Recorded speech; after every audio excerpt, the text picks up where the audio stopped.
आज हम आपको लोअर गारमेंट का नाप लेना सिखा रहे हैं, जिसमें शलवार का, लूज प्लाजो का और पैंट प्लाजो का, तीनों का नाप किस तरीके से लिया जाता है वो हम आज हम आपको बताएंगे। शलवार का नाप जब लिया जाता है वो हमेशा फ्रंट से लिया जाता है, और लूज प्लाजो, पैंट प्लाजो कोई भी होता है उसका नाप हम साइड से लेते हैं। तो फ्रंट से लेने के लिए तरीका वही है कि आपके दोनों पैर जुड़े हुए होने चाहिए और आप बिल्कुल सीधे खड़े होंगे, जिसका हम नाप ले रहे हैं वो सीधे खड़े होंगे। और जहां पे भी उन्होंने पहन रखा है, जहां पे भी उन्होंने इलास्टिक या जरबन पहना है, वहीं से हम लेंथ लेंगे और उसके बाद अंगूठे के टो तक लंबाई को नापेंगे। शलवार को नापने का यही तरीका है। अब इसमें आप क्या नापेंगे, इसमें आपने मोहरी नापनी है। तो मोहरी के लिए एक तो तरीका वही है कि हमें कितना लूज चाहिए, 13 इंच, 14 इंच या 15 इंच। अगर हमें बिल्कुल फिट मोहरी चाहिए शलवार में भी, तो उसके लिए हमें क्या करना होता है, आप यहां से नहीं नाप सकते हैं उसको। अगर आप सोचें कि मैंने यहाँ से 10.5 नाप लिया और ये मेरे पैर में चढ़ जाएगा, तो ये नहीं होगा। आपको हमेशा किस तरीके से नापना है, थोड़ा एड़ी उठाओ, एड़ी को उठाओ, हाँ ऐसे, इस तरीके से आपने इंची टेप को एड़ी के नीचे से घुमाना है और ऐसे रखना है। तो देखिए कितना आ रहा है, 13 इंच इनका आ रहा है, और वहां से जो हमने फिटिंग नापी थी, देखिए 13, 13.5 आ रहा है, तो वहां से जो हमने फिटिंग नापी थी वो 10.5 आई थी। तो आपको अगर फिटिंग वाला भी पहनना है तो आपको इसी तरीके से मेजरमेंट लेना होगा, नहीं तो वो आपकी एड़ी पे नहीं चढ़ेगा, आपके पंजे पे नहीं चढ़ेगा। अगर आपको उसके बाद भी फिट चाहिए तो वो फिर दूसरे तरीके से आपको उसको तैयार करना पड़ेगा। आप जिस नाप को नाप रहे हैं उस नाप से तो आपका बिल्कुल फिट वाला नहीं आएगा।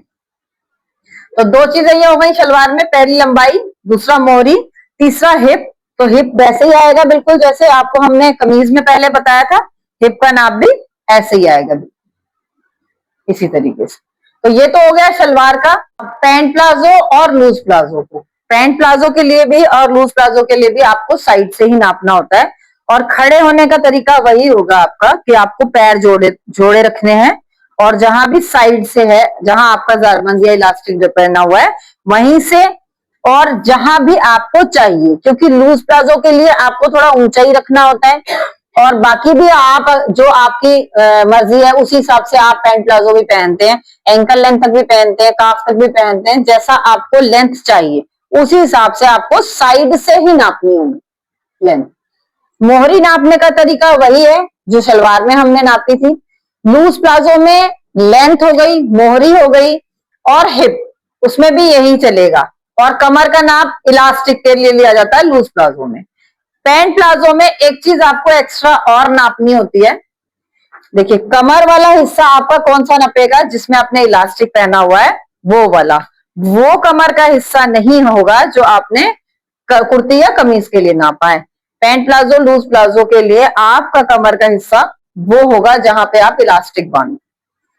तो आपको ये बात ध्यान रखनी है कि आप ये वाला ले लेंगे तो इससे आपका ये वाला पोर्शन टाइट हो जाएगा, तो ये नहीं लेंगे। अब इसके बाद पैंट प्लाजो में और क्या नापना है, आपको थाई का पोर्शन नापना है। पैंट प्लाजो से ही आपको पता लग रहा है कि वो फिटिंग वाला होता है, लूज प्लाजो लूज होता है, तो इसके लिए हमें थाई का नाप लेना जरूरी नहीं है। तो थाई का नाप लेने के लिए भी इस तरीके से आपको पैर को इस तरह बैंड करके उठाना होता है, सीधा नहीं रखना होता है। तो ये थाई वाला पोर्शन आपका ये है, थाई वाला पोर्शन आपका ये है। इसी पोर्शन से आपको नापना है, ना ज्यादा नीचे और ना ज्यादा ऊपर। तो ये तरीका है आपका शलवार नापने का, पैंट प्लाजो नापने का, लूज प्लाजो नापने का। ये तीनों तरीके में, तीनों को किस तरीके से मेजर किया जाएगा वो मैंने आपको बॉडी से बता दिया।